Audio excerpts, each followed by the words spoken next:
नमस्कार, आप देख रहे हैं प्राइम न्यूज और मैं हूं आपके साथ आलोक शुक्ला। उत्तराखंड प्राइम में आप सभी का स्वागत है। बुलेटिन की शुरुआत इस वक्त की सबसे बड़ी खबर के साथ करेंगे, जो कि देहरादून से, जहां पर सीएम पुष्कर सिंह धामी ने रजिस्ट्री कार्यालय का औचक निरीक्षण किया है और जन शिकायतों की ध्यान में रखते हुए सीएम ने औचक निरीक्षण किया है। रजिस्ट्री कार्यालय की व्यवस्थाओं का उन्होंने पूरा जायजा लिया है। तो जन शिकायतों को ध्यान में रखते हुए सीएम ने औचक निरीक्षण किया है और रजिस्ट्री कार्यालय की व्यवस्थाओं का जायजा लिया है। जिलाधिकारी देहरादून सोनिका भी उनके साथ मौजूद रहे।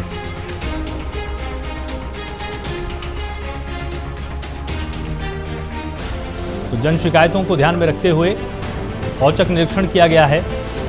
रजिस्ट्री कार्यालय में जाकर उन्होंने दस्तावेजों की जांच पड़ताल भी की कि किस हिसाब से या किस परिस्थिति में दस्तावेजों को रखा जाता है, डायरी कैसे मेंटेन होती है, जो भी रिकॉर्ड हैं उनकी स्थितियां क्या है, कहीं वो ऐसी जगह पे तो नहीं है जहां पर सीलन हो, पानी हो, जिसके चलते रिकॉर्ड खराब हो, और साथ ही रजिस्ट्री होने के बाद कितनी जल्दी पेपर्स उपलब्ध कराए जाते हैं, इसके संदर्भ में भी पूरी जानकारी जिलाधिकारी से मांगी गई है।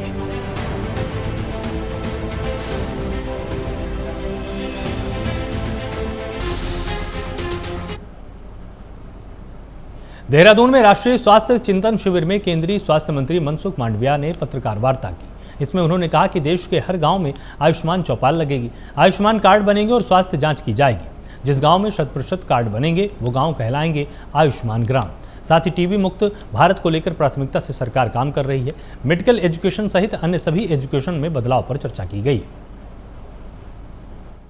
उत्तराखंड की देवभूमि में आज संपन्न हुई। 2 दिन में कुल मिला के 7 विषय पर ब्रेनस्टॉर्मिंग किया गया। 25 राज्यों के हेल्थ मिनिस्टर उपस्थित रहे। उसमें आयुष्मान भारत योजना का सैचुरेशन कैसे किया जाए, सभी देशवासियों के पास आयुष्मान भारत हेल्थ अकाउंट हो, जैसे कि आयुष्मान भारत हेल्थ अकाउंट आभा कार्ड, और आभा अकाउंट से फ़ायदा ये होगा कि व्यक्ति का अपना हेल्थ का डिजिटल रिकॉर्ड रहेगा।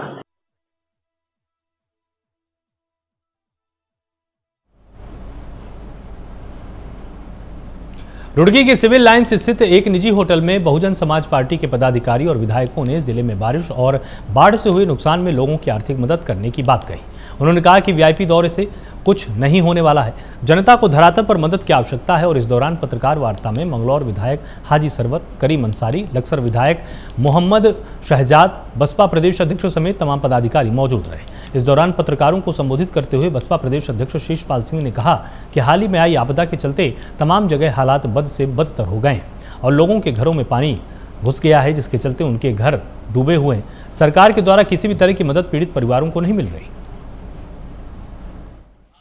जहाँ आपदा की बात है, बंगलौर के अंदर कोई घर ऐसा नहीं बचा है, कोई गांव ऐसा नहीं बचा है जहाँ आपदा ना हो। यहाँ तक जिसके घर 4-4 फुट ऊंचे हैं उनमें भी आपदा है। आप जाकर टीटी रोड पर देखें, जो नया हाईवे बना है, हमारी सरकार ने बनाया है, उस पर भी आज जो है पानी भरा हुआ है, उस पर भी आज आपदा है। क्या हमारे ज़िले के अंदर बहुत बड़ा जो काश्तकारों का जो गांव है, उनके जो है गांव उजड़ गए हैं, ये भी बहुत बड़ी आपदा, मैं समझता हूँ 13 से बड़ी आपदा है। माननीय विधायक जी ने भी और मैंने भी अपनी बातें रखी हैं। खासकर जो आपदा है, जिन लोगों के घरों में 3-3 फीट पानी है, 4-4 फीट पानी है, उनको माननीय विधायक जी ने कहा है आपके सामने। मेरा भी यही कहना कि उनको सुविधा मिलनी चाहिए और जो उनके ऊपर जिस तरीके कोई देनदारियाँ हैं, कर्जे हैं और हैं, उनसे उनको मुक्ति मिलनी चाहिए। और ख़त्म हो गई है। मैं आपके माध्यम से कहना चाहता हूं सरकार को कि अब सिंगल ध्यान होना चाहिए आपदा प्रभावित लोग। जहां किसान का नुकसान है, वहां मजदूर का भी नुकसान है, वहां दुकानदार का भी नुकसान है। गरीब लोगों के घर भी डैमेज हो गए, बैठ गए, गिर गए, टेढ़ आ गई। उनकी मदद भी होनी चाहिए। 1-2 किलो के पैकेट से काम नहीं चलेगा, खाद्यान्न वितरण हो।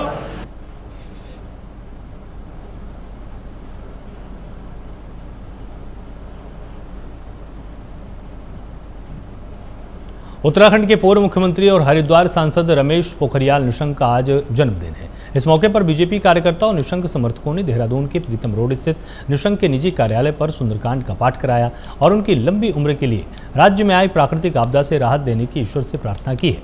इस मौके पर पूर्व मुख्यमंत्री निशंक ने मीडिया से बातचीत करते हुए कहा, आज हमारे जन्मदिन के मौके पर कार्यकर्ताओं के द्वारा रामायण का पाठ कराया गया। इसका मुख्य उद्देश्य राज्य में हुई अतिवृष्टि के कारण जो लोग प्रभावित हुए हैं उनको जल्द राहत देने की ईश्वर से प्रार्थना है। इसके लिए हम सभी कार्यकर्ताओं का, शुभचिंतकों का धन्यवाद करते हैं, क्योंकि जिस तरह से प्राकृतिक आपदा के कारण हमारे प्रदेश में तमाम परिवार प्रभावित हुए हैं, उससे निपटने के लिए हमारी सरकार चट्टान की तरह खड़ी है।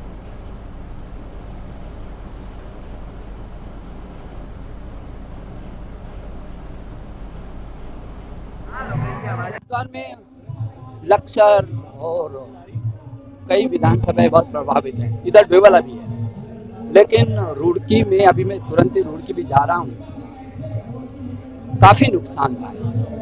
तो उस नुकसान की भरपाई भी करेंगे।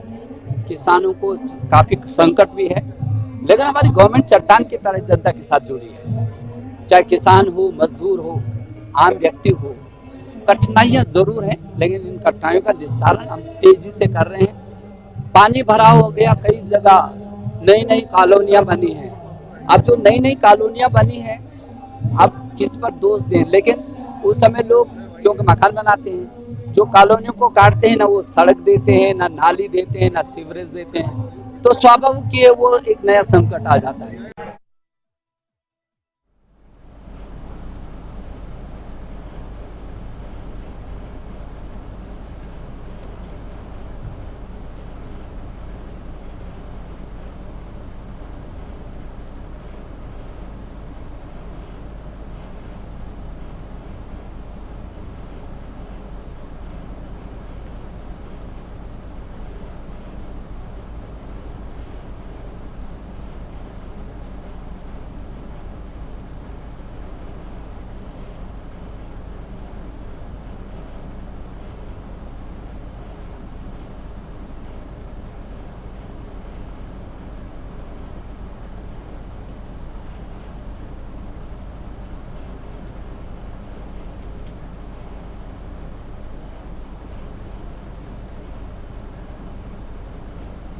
मसूरी के एक निजी कार्यक्रम में शिरकत करने पहुंचे राज्यसभा सांसद नरेश बंसल ने पत्रकारों से वार्ता करते हुए कहा कि 9 साल की मोदी सरकार ने कई ऐतिहासिक काम किए हैं, जिस देश का मस्तिष्क पूरे विश्व में ऊंचा हुआ है। उन्होंने कहा कि चंद्रयान 3 का सफलतापूर्वक लॉन्च किया गया है। उन्होंने कहा कि प्रधानमंत्री नरेंद्र मोदी स्वयं हर योजना और मिशन की मॉनिटरिंग करते हैं, उससे जुड़े लोगों का समय समय पर उत्साहवर्धन भी करते हैं। उन्होंने कहा कि जब चंद्रयान 2 फेल हो गया था तब स्वयं प्रधानमंत्री नरेंद्र मोदी इसरो पहुंचे और उन्होंने वैज्ञानिकों का उत्साहवर्धन किया, उनके मनोबल को टूटने नहीं दिया। उन्होंने कहा कि देश की मोदी सरकार भारत के विकास को लेकर विभिन्न योजनाएं हैं, जिसमें मेड इन इंडिया के तहत काम कर रही है। भारत ने पिछले 9 सालों में 2 गुना से लेकर 10 गुना तक तरक्की कर ली है। पिछले 60 सालों में ये नहीं हो पाया था।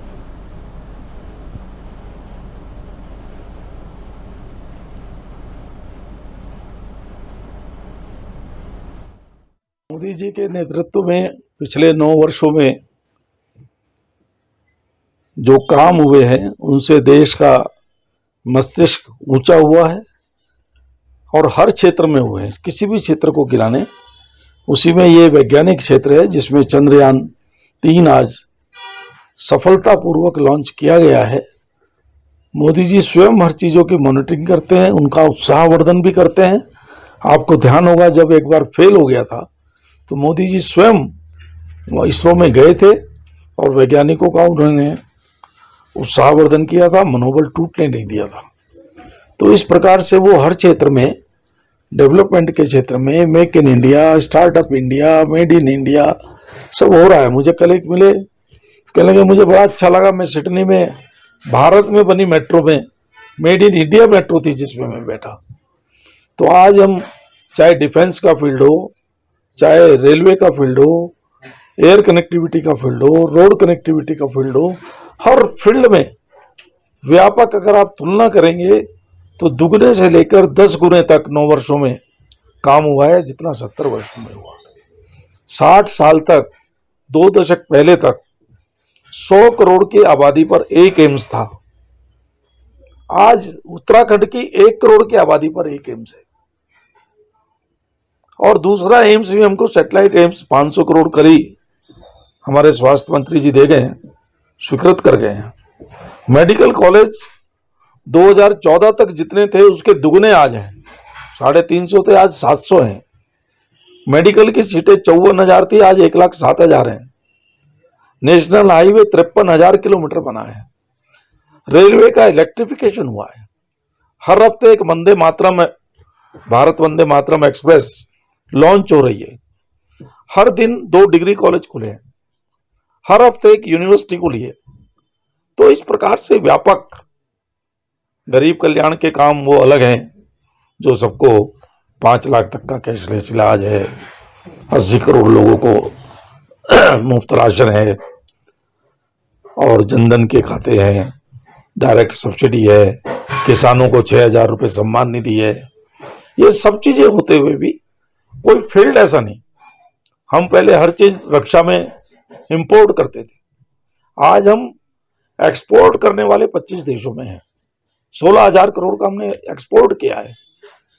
तो हमारे साइंटिस्टों की जो विश्वसनीयता है और हमारे वैज्ञानिकों का जो टैलेंट है, आज भारतवर्ष सबसे युवा देश है और युवा टैलेंट हमारे पास है। हम स्किल डेवलपमेंट के माध्यम से उसको और निखारने का काम कर रहे हैं।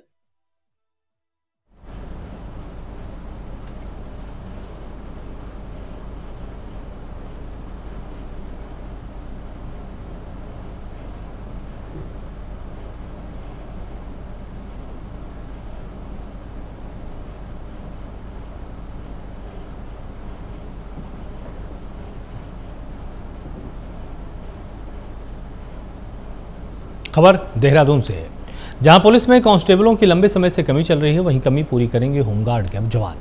बता दें कि होमगार्ड के जवानों को पिस्टल की ट्रेनिंग दी जा रही है और आने वाले समय में होमगार्ड का जवान सुरक्षा का जिम्मा संभालेगा। इस योजना से होमगार्ड के जवानों में भी खुशी देखने को मिल रही है। वहीं प्रदेश में पहली बार होमगार्ड को ट्रैफिक से निकालकर सुरक्षा व्यवस्था में रखा जा रहा है। इसके लिए होमगार्ड जवान की ट्रेनिंग आज से शुरू पूजा अर्चना के साथ हो गई है। साथ ही होमगार्ड डिपार्टमेंट ने 100 पिस्टल 9mm को परचेज भी किया है। होमगार्ड के जवान सुरक्षा व्यवस्था में अब तैनात देखे जाएंगे। अभी तो होमगार्ड्स को ट्रेनिंग के लिए ही हमने बुलाया है। 50 होमगार्ड्स हैं, धीरे धीरे हमने इनकी संख्या और बढ़ाएंगे। और इसमें एक SOP हमने उत्तराखंड शासन को प्रेषित की गई है और उसमें इस होमगार्ड्स को एज संतरी या गनर के तौर पे लिए जाने के लिए भी हमने प्रस्तावित किया है। और वहाँ से आने पर उनके शासन के निर्देश के क्रम में तब जाके इनका उपयोग हम विभिन्न उसमें करेंगे। और फिलहाल हमारा योजना इस समय होमगार्ड्स को शस्त्र से अभी तो इसमें पुरुष जो होमगार्ड जो पूर्व में ही SLR से ट्रेनिंग ले चुके हैं, उन्हीं को ही हम इसमें 9mm पिस्टल से प्रशिक्षण दे रहे हैं। और जैसे अगर आगे भविष्य में निर्णय लिया जाता है तो विचार किया जाएगा उस महिलाओं को प्रशिक्षण दिलाने में। हरिद्वार के लक्सर में गंगा और सहायक नदियों में आए उफान से बाढ़ के बाद स्थिति और विकट हो गई है। जहां आबादी क्षेत्र में भरे पानी में अब मगरमच्छ जैसे जलीय जीव पहुंच जा रहे हैं। बता दें कि देर रात एक मगरमच्छ आबादी वाले क्षेत्र में पहुंच गया।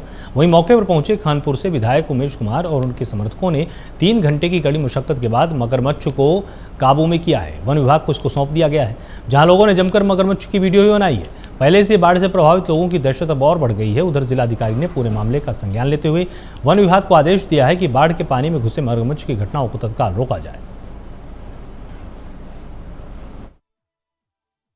हाँ, अभी सूचना मिली है तो इसको देखेंगे, तो फॉरेस्ट डिपार्टमेंट इसको देखेगी और फॉरेस्ट डिपार्टमेंट के माध्यम से अगर मगरमच्छ हैं तो उनको पकड़ के सही जगह में पहुंचाया जाए।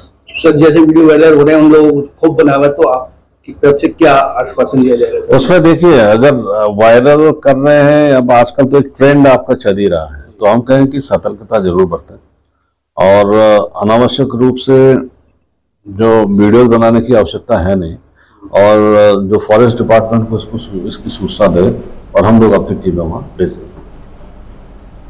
खबर देहरादून से है, जहां उत्तराखंड में आई आपदा पर सियासत शुरू हो गई है। राजनीतिक दलों से जुड़े हुए लोग एक दूसरे पर कटाक्ष करने में कोई कमी नहीं कर रहे। वहीं हरिद्वार के प्रभारी मंत्री सतपाल महाराज को लेकर कांग्रेस प्रवक्ता ने कड़ी प्रतिक्रिया देते हुए कहा कि हरिद्वार जलमग्न है और हरिद्वार के प्रभारी मंत्री सतपाल महाराज को दिल्ली के नेताओं की परिक्रमा करने से फुर्सत नहीं। इसके अलावा उन्होंने सरकार की कार्यप्रणाली पर भी कई सवाल खड़े किए। शर्म आनी चाहिए मंत्रिपरिषद के इन तमाम मंत्रियों को, जिस तरह से आज प्रदेश आपदा से जूझ रहा है और ख़ास करके हरिद्वार जिला जिसके प्रभारी मंत्री हैं सतपाल महाराज, वो दिल्ली पहुंचे हुए हैं किसी मंत्री का स्वास्थ्य जानने के लिए। इन लोगों को चाटुकारिता और परिक्रमा करने से फुर्सत नहीं है। यहाँ जनता का जान माल का इतना बड़ा नुकसान हो रहा है, पूरा हरिद्वार जलमग्न है और सतपाल महाराज दूसरों में तो बहुत कमियां निकालते हैं, लेकिन कुछ अपने कमियों को भी झांक कर देखें। ऐसे में अगर हम दूसरे मंत्रियों की बात करें, मैं पूछना चाहती हूँ पुष्कर सिंह धामी जी से कि क्या आप वन मैन आर्मी हैं? क्या पूरा संगठन और पूरी सरकार एक आदमी चला रहा है? कि आप ISBT में दिखाई पड़ रहे हैं या दूसरी जगह दिखाई पड़ रहे हैं? आपके जो प्रभारी मंत्री हैं वो अपने जिलों का दौरा क्यों नहीं कर रहे हैं? ऐसे में जनता के हितैषी आप लोग ज़रूर बनते हैं, लेकिन सिर्फ और सिर्फ आप लोगों को दिल्ली दरबार की परिक्रमा करने से फुर्सत नहीं। विकासनगर के रामपुर में स्थानीय युवाओं और कांवड़ियों के बीच विवाद हो गया है, जहां स्थानीय युवाओं पर कांवड़ियों पर पथराव किए जाने का आरोप लगा है। बता दें कि आक्रोशित कांवड़ियों ने सेलाकोई पुल पर हाईवे जाम करके हंगामा कर दिया और हंगामे में कई वाहन भी क्षतिग्रस्त हुए। वहीं मौके पर पहुंची पुलिस ने कांवड़ियों से तीखी नोकझोंक भी हो गई। पुलिस अधिकारी आक्रोशित कांवड़ियों को मनाने में जुटे। हम कावड़ लेके आ रहे थे तो रामपुर में, बड़े रामपुर में मस्जिद के पास उन्होंने पत्थर मारा कावड़ पे। तब उनके साथ हमने उधर देखा जब, तो उन्हें देखने के बाद तो उन्होंने दोबारा पथराव शुरू कर दिया और इस पथराव में चोट मेरे भी लगी है और कावड़ियों को भी लगी है भाइयों के, और उन्हें भी कंप्लेंट कराई है। वो सारे मोमडन लोग थे जो थे, रात को ऐसे 11:30 बजे की बात है, सबके हाथ में पत्थर थे, सभी कुर्ते पजामे में टोपी लगाए हुए थे। मौके पर नहीं थी वहाँ पे, उसके बाद आई है प्यासी पुलिस भी, रिपोर्ट कराई है। उन्होंने बोला था कि सुबह तक कार्रवाई हो जाएगी। अभी देखो कोई फ़ोन नहीं आया, कुछ नहीं पता।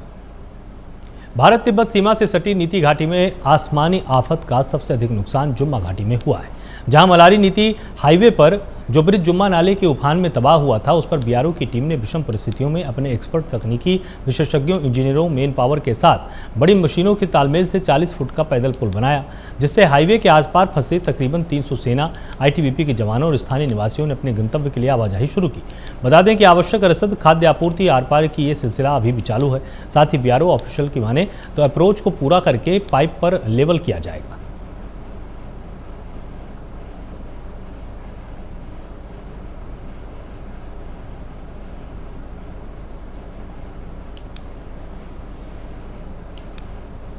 मसूरी में बस स्टैंड पर लगातार लग रहे जाम से निपटने का बस स्टैंड पर अव्यवस्थाओं को लेकर SDM नंदन कुमार के निर्देश के बाद नायब तहसीलदार विनोद तिवारी ने प्रशासनिक टीम के साथ मासोनी के बस स्टैंड पहुंचे और अव्यवस्थित रूप से खड़े वाहनों को व्यवस्थित करने के लिए मुख्य सड़क पर निशान लगाए गए।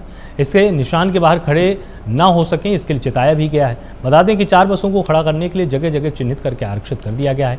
वहीं नायब तहसीलदार विनोद तिवारी ने स्थानीय लोगों और टैक्सी ऑनर एसोसिएशन के सदस्यों को भी निर्देश दिया है। कहा है कि वो बेवजह गाड़ियां सड़क पर ना खड़ी करें। बसों को खड़े होने की जगह समय पर नहीं मिल पाती है और इस वजह से अक्सर जाम की स्थिति पैदा हो जाती है।